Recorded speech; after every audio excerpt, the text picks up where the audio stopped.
Hello, everyone. I'm Candid Frank Stanisci of Candid Frank Live. Welcome to the Spanglish World Network on Zingo TV channel 250. Please remember to download the Zingo TV app at the respective app stores for iOS and Android devices. While you download, make sure you rate and leave a comment. Both apps are absolutely free. Zingo TV is available on Google Chromecast, Amazon Fire, Fire TV sticks, Roku sticks, and also on all smart TVs 2016 forward. Now on Candid Frank Live, joining me is Aaron William Freeland. Aaron, hello and welcome to the program. As usual, a fun time to be had for all. Indeed. Wow.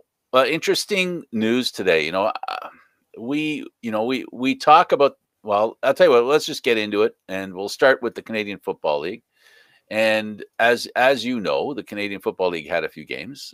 Zach Collaros and the Winnipeg Blue Bombers dismantled the BC Lions to the tune of 30-9. This was not a tough battle for Winnipeg. No, I guess Kenny Lawler was on fire. He had 12 receptions for 205 yards. Zach played well.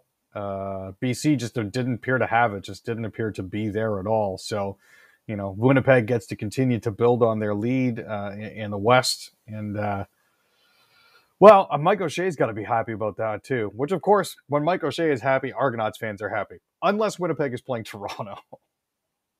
I guess. Stampeders down the Rough Riders 23-17, turning their season around, and Saskatchewan's. And they play each other the three next times in the next 4 weeks. Well, I'm glad to see Sean Bain and Malik Henry get their first touchdowns for the Calgary Stampeders. The unfortunate part is I think Bo Levi's hurt again. Yes, that's what it looks like.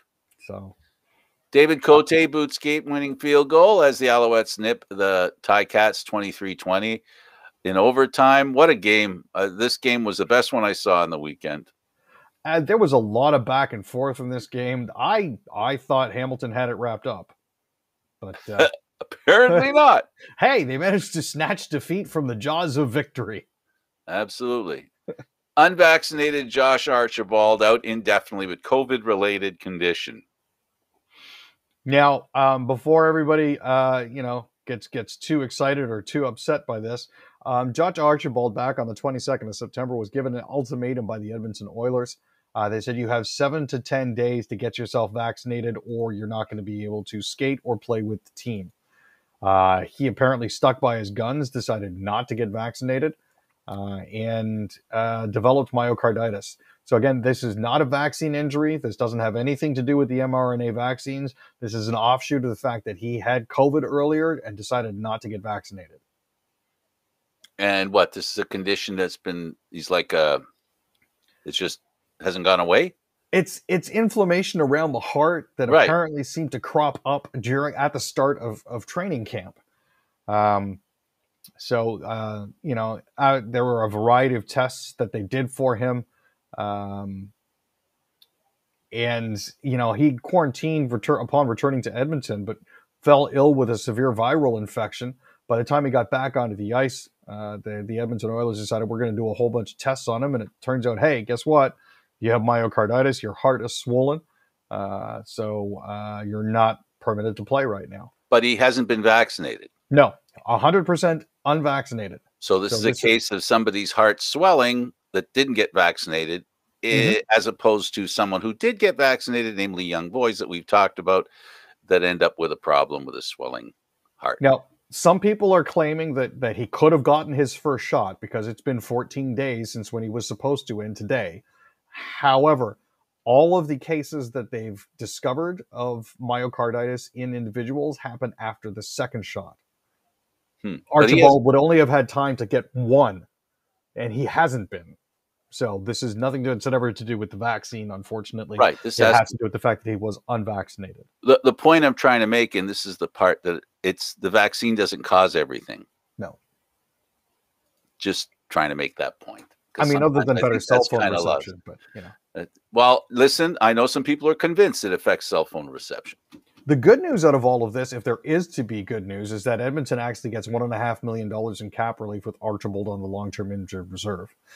Unexpected side effect. I know it's not what you're going for, and I don't want to seem like I'm making light of the situation because it is serious for this individual. get your shot, people. That's basically what it comes down to, long and the short of it. So apparently 91 wins in Major League Baseball doesn't get you a wild card, never mind, a playoff spot. No, not in our division at any rate. And I know that people like to mock the Blue Jays and say that they play in a weak division because Baltimore's in it and everything like that. But when 5 of the other teams didn't have over 80 wins and they're in 4th place and we have 91 and we can barely crack, that's got to point out to you how strong the division actually is. No, it's absolutely yeah, it's too bad. I was getting excited about seeing if they could surprise somebody in the playoffs. You look back, and so many people look back and go, yeah, well, if they wouldn't have lost those 3 games to Baltimore back a little while ago, or if they hadn't have done it, it's too bad because that's factual, right? It's not realistic. It's not realistic, but it is factual. Sometimes facts belie the actual truth, right? The fact is they didn't have enough wins going into the final week to cover what they did in the final week. And that's the reality of sports, right? It's what you do. You can say what if, but what if doesn't get you to where you need to be in sports. Sports is a pretty unforgiving venture, if you will. You have to do what, there is no, second chance, if you will. Although some people consider the wild card kind of a second chance. But in sports, there is no second chance. If you're not ready to play, or you don't play well enough, you're not mentally ready, physically ready, you lose. That's what happens. That's how sports work. Yeah. Once a result is in the books, they very rarely go back to change it unless something egregious has happened. And in none of these cases where anything egregious, nothing egregious happened. So one of my favorite sports movies and sports sayings: on any given Sunday. That's why I regret the Jays not making the playoffs, because of that. And on any given Sunday, the excitement is amazing. We can go back. We can draw back on our memories. For those of us in the Toronto and Ontario community, we can draw back on the Raptors 2 years ago. Yeah. Gosh, was that only 2 years ago? I think it was only 2 years ago. Could have been 3. Feels like a decade ago. Baseball has been very, very good to many people, but to the Jays fans, not right now. No. Kevin J. Johnson, convicted hate peddler, hit with 18-month jail term. Oh my! Now this is something that actually goes back 4 or 5 years now. He was originally found guilty of defamation of character in the case of Muhammad Faqih and Paramount Fine Foods. He repeatedly and consistently made reference to him with denigrating terms. He was found guilty. There was a 94-paragraph judgment, which pretty much said, here's what you can't say about him. Now, Mr. Johnston did not read the judgment and then proceeded to go out and say almost every single one of the things that was listed in the 94 paragraphs that he couldn't say. And 18 months, 3 months for each count, and there were 6 of them. So, this tires me. I understand, that it's a big world and a lot of people didn't get the memo. But when someone gets the memo, they're handed the memo and they're told to pay attention to the memo and don't. Whatever happens after that, not my problem. Saskatchewan Court of Appeal reverses decision on historical hydro dam dispute. Yeah, so this is one that I've actually been keeping an eye on because it has to do with First Nations. It's been about a 20-year dispute between the Peter Ballantyne Cree Nation and Saskatchewan Power over the White Sand Dam near South End in Saskatchewan's northeast. The Peter Ballantyne Cree Nation, for those of you who were not aware, sued Ottawa, Sask Power, and the government of Saskatchewan for infringing on its members' treaty rights to hunt because the dam's construction resulted in the loss of roughly 600 acres of land due to the flooding that the dam created. So the White Sand Dam regulates the water flow between Reindeer Lake and Reindeer River. And in September, The Saskatchewan Court of Appeal ruled in favor of the Cree Nation and sent the matter back to the Queen's Bench. So the Court of Appeal found the hearing judge erred in concluding the community of South End was not a reserve, thanks in fact in part to the fact that its status was already settled. But they're going to go back and review that now because this is a big thing.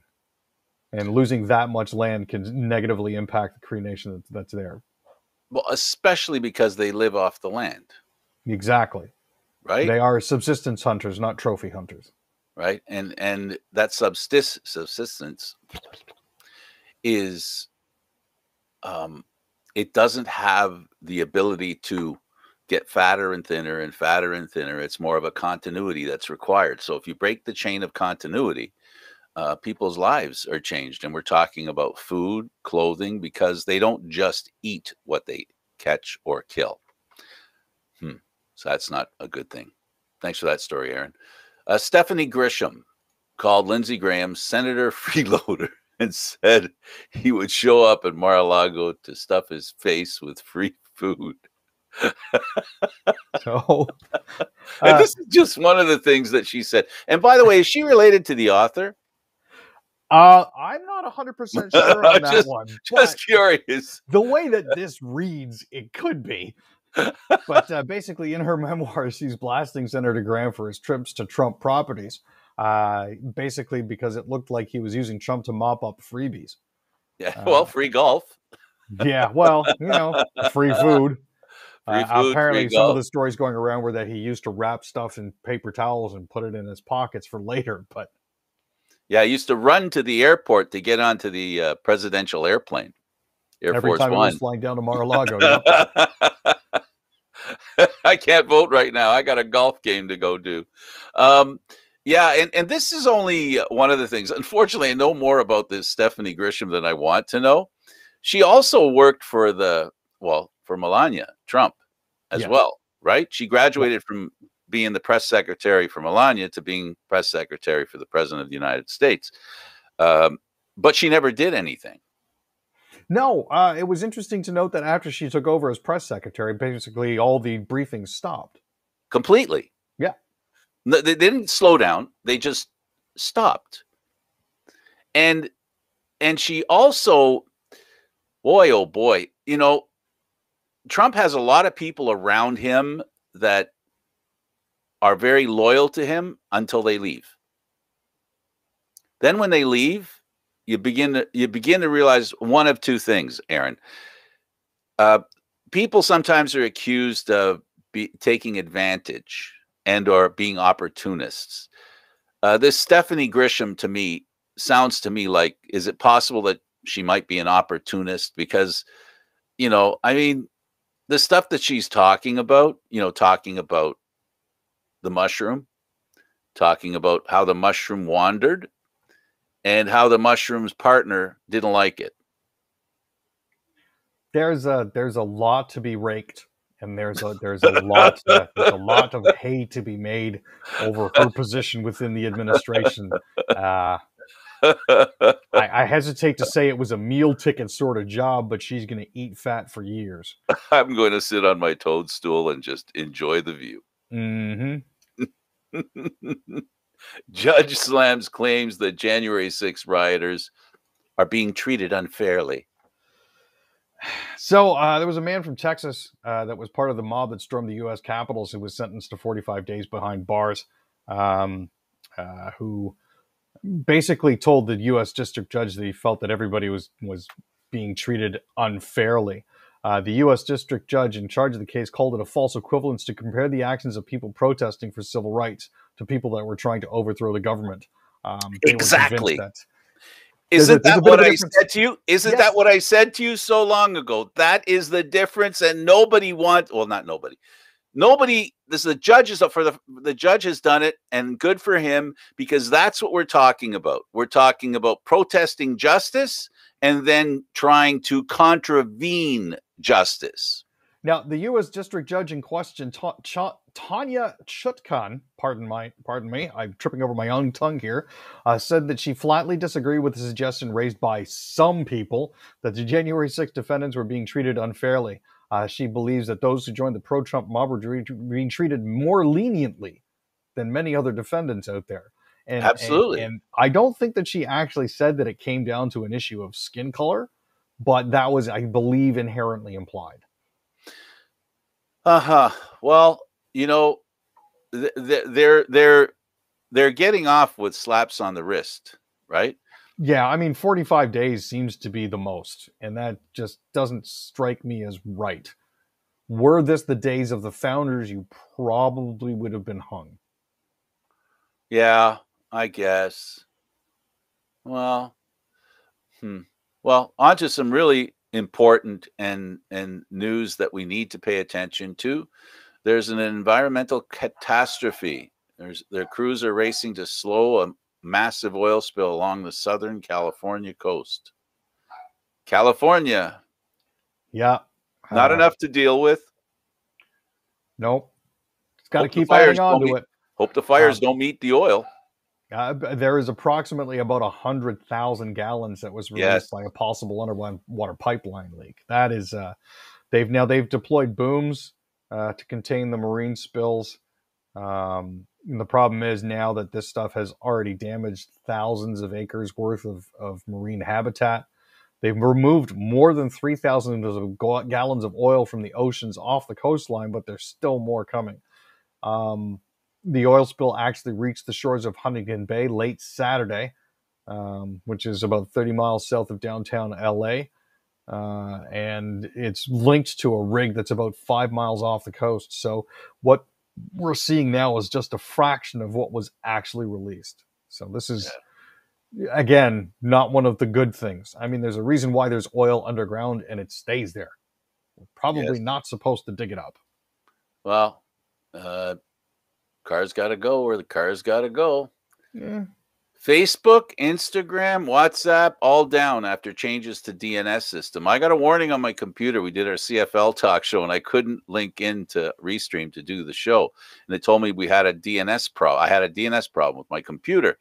And turns out it was Facebook that was, gone. Yeah. There apparently were issues with some of the routing programming, and there were some changes and updates made to the system at about 10 to noon today, and basically Facebook just disappeared, along with Instagram and WhatsApp. In addition, users were reportedly having trouble using the internet on their phones. Now, this is in particular for individuals who subscribe to AT&T, Verizon, and T-Mobile, so that's in the States.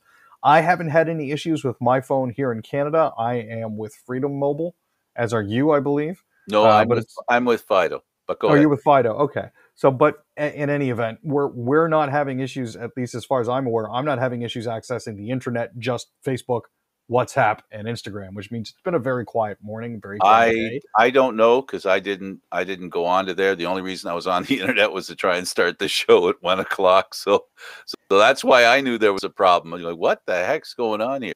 And you know what's really bad is when Facebook goes down, I can't post, hey, look what happened at Facebook. See, it's a plot by Facebook. It went down so that you can't criticize them. Yeah, here's something else interesting. In light of the fact that Facebook was down, the Halifax Thunderbirds of the National Lacrosse League actually revealed their new website on MySpace through Twitter. And that's how Facebook mentioned that they had problems. They did it on their Facebook app, on Twitter. Tell people we're having a problem. It is what it is, I guess. So, and now something a little more fun. To boldly go, or no, never mind.